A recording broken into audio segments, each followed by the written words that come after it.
সময়টা ২০৪২ সাল। পৃথিবীর সবচেয়ে বড় আসর ফুটবল বিশ্বকাপ শুরু হতে সময় আছে মাত্র একদিন।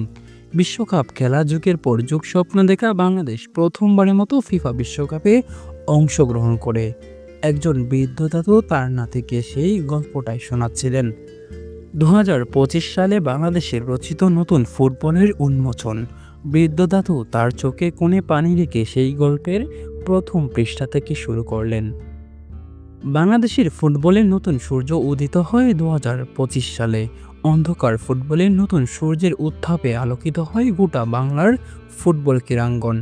বাংলার মাটিতে পা রাখেন ইংলিশ প্রিমিয়ার লিগে খেলা হামজা চৌধুরী।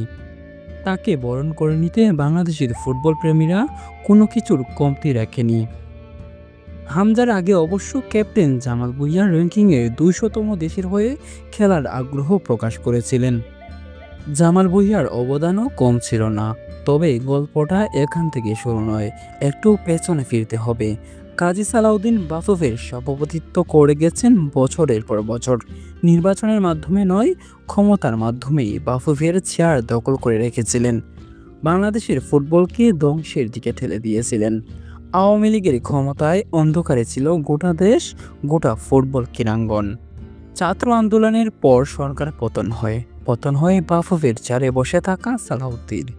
বাংলাদেশের নতুন সূর্য উদিত হয়, নতুন একটি বাংলাদেশ উপহার দেয় ছাত্র জনতা। তারপর থেকেই বাংলার ক্রীড়াঙ্গনে নতুন সূর্যের আগমন হয়।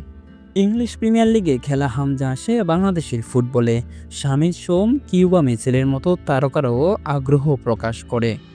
বাংলাদেশ এশিয়ার একটি শক্তিশালী ফুটবল টিম হয়ে ওঠে। বাছাই পর্বে উত্তীর্ণ হয়ে প্রথমবারের মতো বাংলাদেশ বিশ্বকাপে জায়গা করে নেয়।